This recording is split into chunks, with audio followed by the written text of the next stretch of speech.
Assalamualaikum warahmatullahi wabarakatuh. Perkenalkan, saya Frida Oktaviani dengan NIM 218113341115 dari Prodi Administrasi Perkantoran. Pada kesempatan kali ini, saya akan memaparkan tugas dari mata kuliah saya, yaitu Manajemen Administratif dengan dosen pengampu Bapak Muhammad Hanafi dengan judul Manajemen K3 Studi Kasus PT Bogasari Flour Mills. Yang pertama, ada proses pada administrasi. PT Bogasari merupakan PT yang bergerak pada pengolahan tepung terigu dan pasta. Khairuddin 2015 menyatakan ada 6 tugas rutin, yaitu menginput data informasi dan laporan pegawai kantor pusat, mensupport data, menyusun dokumen-dokumen, mengarsip dokumen, mendistribusikan dokumen, dan mengelola komunikasi. Yang selanjutnya ada unsur institusi. PT Bogasari dalam institusinya terbagi dalam beberapa divisi. Menurut Sihombing 2017, pimpinan tertinggi dipegang oleh Kepala Operation Profil Unit dan membawahi langsung 4 divisi, yaitu Komersial, Manufacturing, Human Resource, dan Finance. Dan 4 divisi tersebut dikepalai oleh Senior Vice President. Yang selanjutnya ada ruang lingkup perusahaan. PT Bogasari mempunyai kegiatan usaha utama, yaitu memproduksi tepung terigu dan pasta yang didukung oleh unit usaha perkapalan dan kemasan. Beroperasi di 4 pabrik penggilingan, yaitu di Jakarta, Surabaya, Cibitung, dan Tangerang. Yang selanjutnya ada jenis organisasi tata usaha. PT Bogasari termasuk dalam jenis organisasi perusahaan pada bidang pangan, di mana salah satu produsen tepung terbesar, mulai beroperasi pada tahun 1969 sebagai pengolahan yang melakukan penggilingan gandum menjadi tepung terigu. Yang selanjutnya ada kegiatan tata usaha. Khairuddin 2015 menyatakan ada beberapa perincian yang diberikan kepada beliau selama melakukan praktik kerja lapangan. Yang pertama ada menginput data informasi dan laporan training pegawai kantor pusat praktik, bertugas menginput daya workload analysis, yaitu observasi yang dilakukan oleh staff organization development kepada karyawan di lapangan untuk mengetahui seberapa efektif kinerja karyawan di pabrik dibandingkan dengan mesin. Yang kedua, menyusun dokumen tema mutu yang bertujuan untuk memberikan motivasi kepada seluruh karyawan di kantor atau di pabrik. Yang ketiga, mengunggah data kebijakan perusahaan ke laman perusahaan.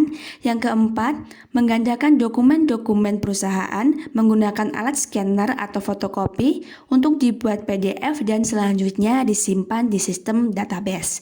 Yang kelima, pengarsipan dokumen yang berada di divisi Human Resource Development seperti nota dinas dan surat masuk. Yang keenam, mendistribusikan dokumen kepada divisi lain. Dan yang terakhir, mengelola komunikasi dengan divisi lain, yaitu bertujuan untuk menyampaikan pesan verbal dari divisi Human Resource Development ke divisi lain atau sebaliknya. Untuk sistem dan prosedur kantor, PT Bogasari mendapat penghargaan OSAS 18001-21999 dari Sukovindo pada November 2004 atas penerapan K3. Perlengkapan keselamatan kerja wajib digunakan seperti pakaian dan sepatu kerja, masker, penutup telinga, topi, kacamata pelindung, dan sarung tangan. Dalam lingkungan pabrik juga dilengkapi dengan alat pemadam kebakaran. Untuk selanjutnya ada pegawai kantor. PT Bogasari memiliki kurang lebih 2.200 karyawan.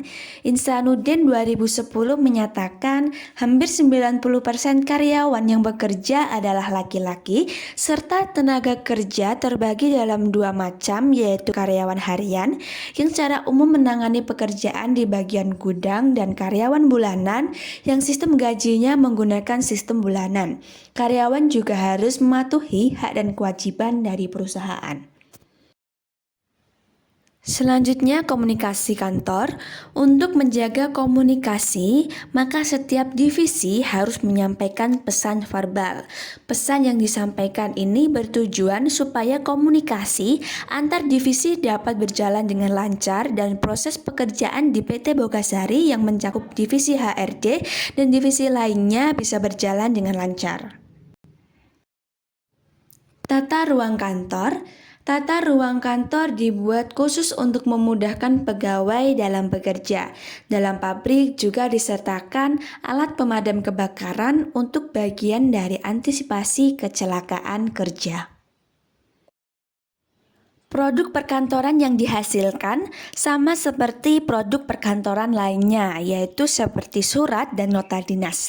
Dalam produk perusahaan yang dihasilkan adalah tepung terigu. Ada berbagai jenis, seperti tepung terigu tinggi protein, yaitu ada cakra kembar dan cakra kembar mas. Untuk tepung terigu protein sedang ada pena kembar, Taj Mahal, Katstil, segitiga biru, dan piramida. Untuk tepung terigu rendah protein ada kunci emas, kunci biru, dan lencana merah.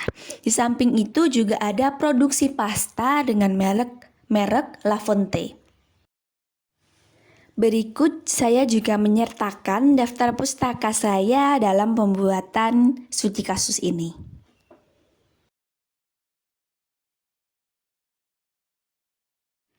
Sekian pemaparan materi pada video kali ini.